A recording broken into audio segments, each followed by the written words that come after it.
Please support this channel by subscribing. Your support means everything to us and helps us keep creating stories like this. He had pretended to sleep 100 times, and every servant had failed in silence. Tonight, he expected another quiet betrayal in the dark. But the new maid did not reach for the relic like it was treasure. She touched it like it was wounded. The crystal did not punish her. It answered her, and the vampire king opened his eyes to see the impossible happening in her hands. Kale Draven.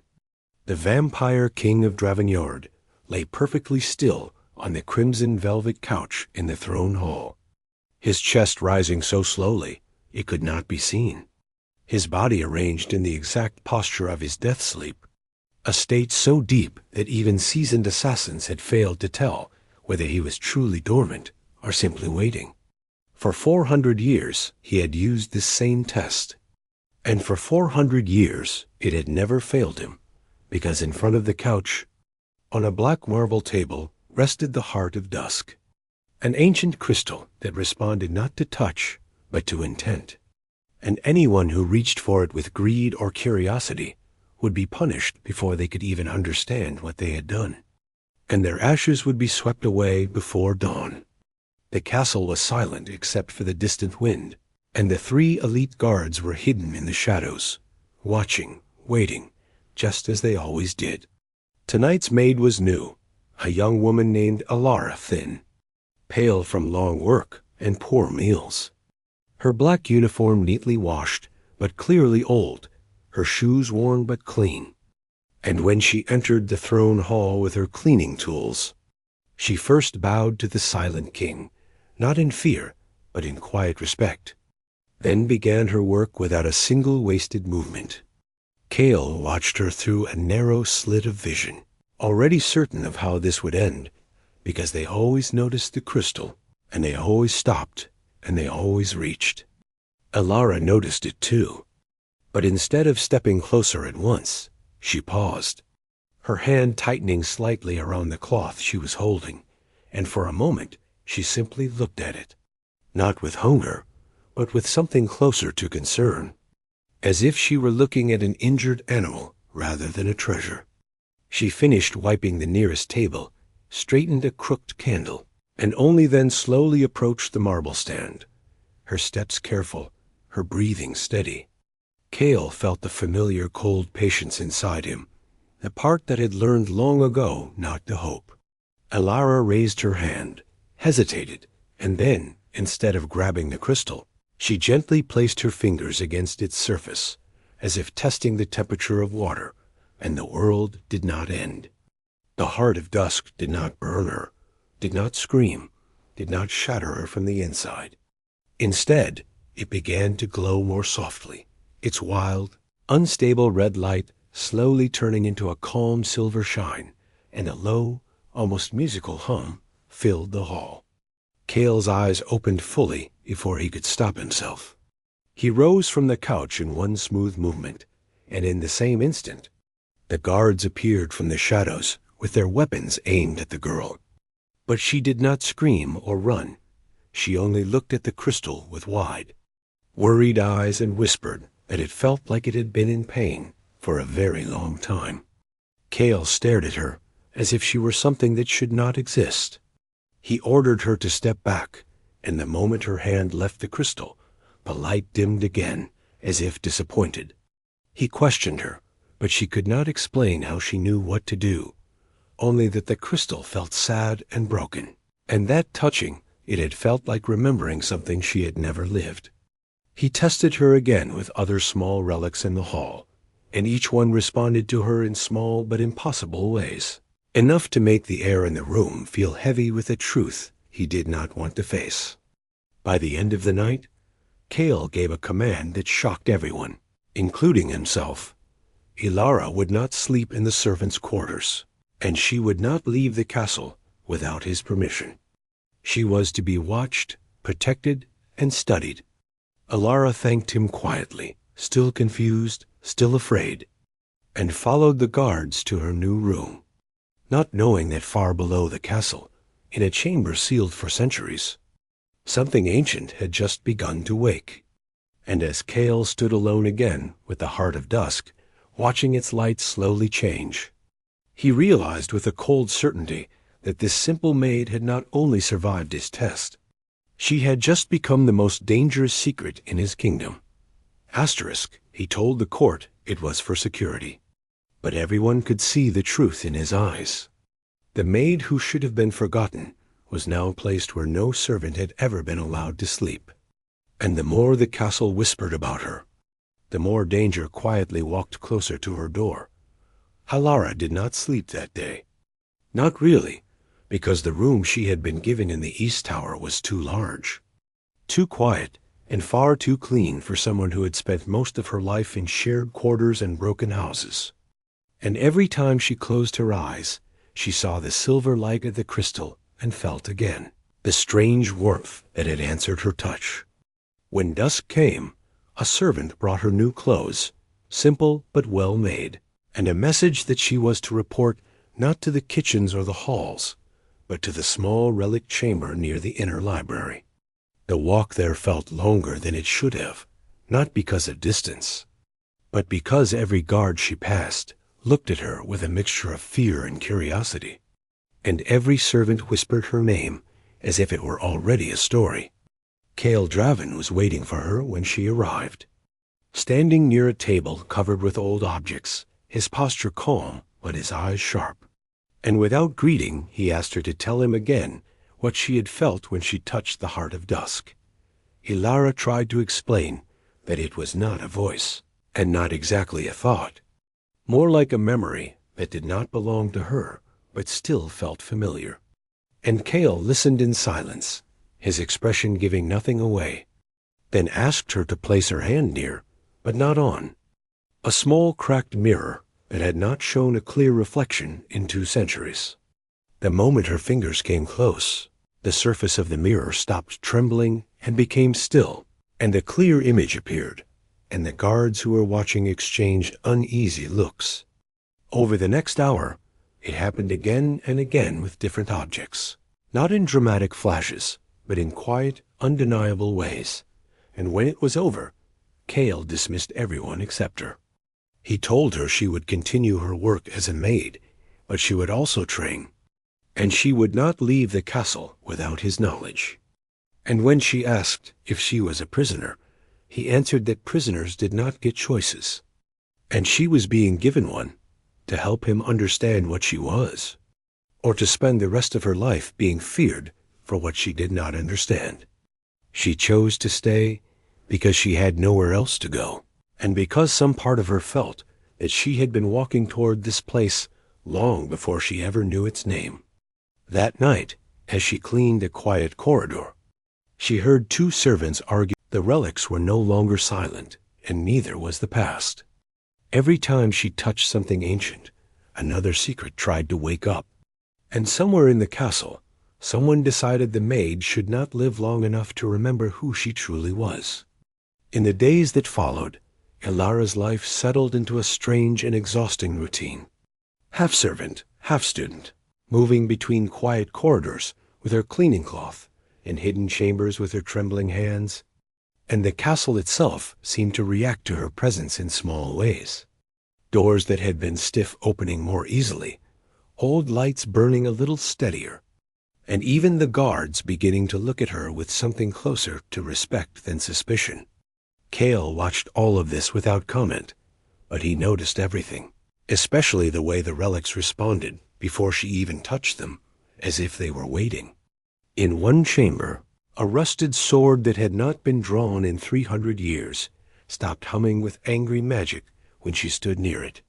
And in another, a cracked stone tablet briefly showed writing that no one could read anymore. And each time it happened, Kale felt the same cold pressure in his chest, the sense that something he had buried long ago was slowly forcing its way back to the surface. Elara herself did not feel powerful, only confused and often afraid. And at night she sometimes dreamed of a woman with her eyes standing in fire, reaching out to her and saying words she could not remember when she woke. The servants' whispers grew louder, some saying she was a blessing sent by fate, others that she was a trick meant to destroy the king. And more than once, Kale had to quietly stop small acts of cruelty before they reached her, because fear made people careless. One evening, while working in a rarely used wing of the castle, Elara felt a sudden sharp pain in her head, as if something had pulled on her thoughts, and she dropped her cloth and leaned against the wall, breathing hard, and for a moment she saw the corridor not as it was, but as it had been centuries ago, filled with light and voices, and a young Kale standing among people who were not afraid of him. The vision vanished as quickly as it came, leaving her shaken and more certain than ever that whatever was happening to her was tied to him in ways neither of them yet understood. When she told Kale, he did not dismiss it, but his silence was heavier than words. And that same night, he ordered Ronan, Silas, and Dorian to double the guards in the intersections of the castle. It did not help. 2 days later, during a simple test with a small glass orb that measured magical balance, the chamber doors suddenly slammed shut, the lights dimmed, and the orb shattered in a burst of dark smoke that rushed toward Elara like a living thing. She felt the same strange pull she had felt with the heart of dusk, and, without thinking, raised her hand, and the smoke froze in the air and slowly faded, leaving the room in silence. When the guards forced the doors open, they found the locking runes had been deliberately damaged from the outside. Someone had planned it. Kale's reaction was immediate and cold, his voice carrying through the halls as he demanded every corridor be searched, but whoever had done, it was already gone. From that moment on, Elara was no longer simply being studied. She was being protected, and she began to notice that Kale himself was often nearby, not speaking, not interfering, but always close enough to step in first. She also noticed the way he listened to her, really listened, when she spoke, and how his anger was always for those who disrespected her, never for her mistakes. Late one night, in the deepest archive room, she touched an old mural without realizing what it was, and a hidden layer of paint faded away to reveal a scene of a king kneeling before a woman who looked exactly like her. And behind them, in the shadows of the painting, a familiar symbol had been carved and then violently scratched out. Asterisk, he did not train her with kindness, and he did not protect her with words. He trained her with silence and protected her by always standing where danger would come first. And when the relic finally showed her the truth, both of them understood that the past was no longer sleeping dot after the mural revealed its hidden image. Nothing in the castle felt the same, and Elara could no longer pretend that she was only a maid who had stumbled into something strange, because every corridor now seemed to remember her, and every ancient object reacted to her presence like a wound that recognized the hand meant to heal it. Kale ordered the mural chamber sealed and placed guards outside, not to hide it from her, but to protect it from others. And that alone told Elara how serious the discovery was. From that day on, her training changed, becoming more focused and more difficult, and Kale himself began overseeing it, not with patience, but with careful precision, teaching her how to approach relics without letting their emotions overwhelm her, how to step back when their memories became too strong, and how to stay calm when visions tried to pull her under. He never raised his voice, but his presence filled the room, and slowly, Elara realized that he was not just testing her abilities. He was teaching her how to survive in a world that would not forgive her for having them. The servants noticed the change before she did, noticing how the king now walked beside her instead of behind her, how guards moved ahead of her instead of around her, and how even the most arrogant nobles had begun to watch their words when she was near. She noticed it in smaller ways, like how Kale would silently move a step closer whenever someone spoke to her too sharply, or how he would end a meeting early if she looked tired. And though he never said anything about it, she felt safer near him than anywhere else in the castle. One evening, While working in the lower halls, they reached a sealed chamber that had not been opened in centuries, and Kale hesitated before unlocking it, as if he already knew what waited inside. The air there was cold and heavy, and in the center stood a stone altar covered in faded symbols. And when Elara placed her hand near it, the room filled with a soft light and a vision unfolded around them. She saw a woman with her face kneeling in ash, her hands shaking as she looked up at a younger Kale, not a king yet, but already powerful. And she heard the woman beg him to protect her children, to protect her bloodline, to remember them even if the world tried to make him forget. She felt the promise as if it were being spoken directly into her own heart. The attack was called an accident, but the king heard the lie in the silence that followed. The maid was no longer invisible, and that made her a target. And when the king finally stopped holding back, the entire castle understood that some lines could never be crossed again. After Kale declared Elara under his direct protection, the mood of the castle changed in a way that could be felt even in the quietest corridors, because fear had shifted direction, and now it was no longer centered on the strange maid, but on anyone who might be foolish enough to harm her. Elara tried to continue her duties as before, but it was impossible not to notice how the servants now stepped aside for her, or how the guards watched the shadows twice as carefully when she passed. And though she never asked for this, she could not deny that for the first time since Thornwick, she did not feel completely alone. Her training continued, and she grew more confident in sensing when a relic was stable and when it was suffering. And Kale began to trust her judgment enough to let her stop certain tests before they became dangerous. A small but meaningful change that did not go unnoticed by the court. The next incident came without warning during what should have been a simple cleansing ritual in one of the lesser halls. When the energy suddenly surged out of control and the ceiling stones cracked, and Elara felt the familiar pull in her chest that told her something was wrong. Before she could react, a blast of force knocked her to the ground, and the room filled with dust and falling debris. And in that moment, she thought she was back in Thornwick, running through smoke and fire. Kale was there instantly, lifting the broken stone with strength that made the guards stare, and when he pulled her out, unhurt but shaking, the silence in the hall was heavier than any scream. He did not shout. He did not threaten. He only turned to the assembled nobles and guards and said, in a voice that carried through the entire castle, that this was no accident, and that the person responsible would be found, no matter how high their rank. The investigation was faster and more ruthless than any before it, because this time, Kale was not only protecting a secret, he was protecting a person, and it changed the way he acted. Within 2 days, a pattern began to appear. Small adjustments to runes, tiny changes that only someone with deep knowledge of the castle's old systems could have made. And all of them pointed in the same direction, toward a man who had served in the archives and ritual halls for centuries, and who had always been considered loyal and harmless. When he was confronted, he tried to deny everything, but when Elara was brought in and stood quietly in front of him, the relic he carried began to vibrate violently, and the truth broke through his fear.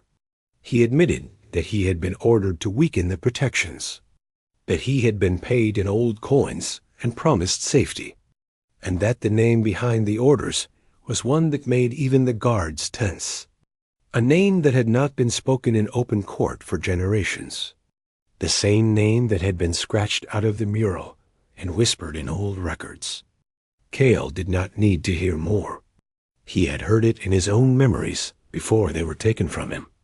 That night, the traitor was removed from his position and taken away, and the castle slept uneasily, knowing that this was not the end, but only the first piece to fall. Elara realized that she was no longer just connected to the past.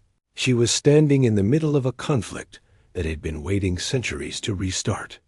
She also realized something else, something quieter but just as frightening, that when Kale looked at her now, It was no longer only with caution or duty, but with a kind of concern that made her heart feel unsteady. And far away, in a place no map showed anymore, someone else finally received the message that the maid had survived again, and began preparing for a move that would no longer stay hidden in the shadows. The past did not return like a memory. It returned like a verdict. The name behind the shadows finally stepped into the light, and the king understood that the maid was never meant to be protected only. She was meant to be chosen. The castle did not celebrate after the traitor was taken away, because everyone could feel that the danger had only changed its shape, not disappeared, and Elara felt it most of all. A quiet pressure in her chest that grew stronger whenever she walked near the oldest parts of Dravenyard.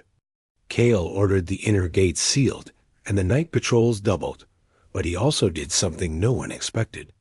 He began taking Elara with him into the deepest archives, not as a servant and not as a subject, but as a partner in understanding what was happening to their world.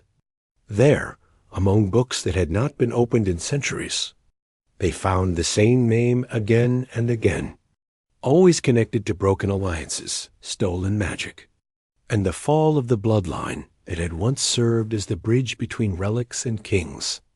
And each time Elara touched a page or an artifact linked to that history, the air seemed to grow clearer, as if the castle itself were slowly remembering the truth. One night, as they stood before a sealed door of black stone, Elara felt the familiar pull and placed her hand on it, and the lock that had resisted every spell simply opened, revealing a small chamber with a single pedestal and a mirror of dark glass. The moment she looked into it, she did not see her own reflection, but the woman from her visions, kneeling in ash and holding a child. And behind her stood a younger Kale, his hand raised in a vow he no longer remembered making. When Elara stepped back, shaken, Kale did not pretend anymore, and in a voice stripped of distance and titles, he told her that he had once sworn to protect that bloodline, and that someone had stolen not only the relics, but the memory of that promise, and that the name they were hunting was the same name that had done it all. The pieces finally fit together, not into a story of destiny, but into a story of responsibility, and Elara realized that she was not special because of power, but because someone long ago had tried to erase her people and failed. The confrontation came sooner than expected.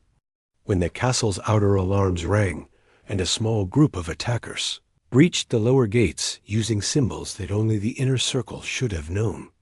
And in the chaos, Elara was almost reached. But Kale stood in front of her without hesitation, and the court saw him fight not like a distant ruler, but like someone defending what he refused to lose. The attackers were driven back,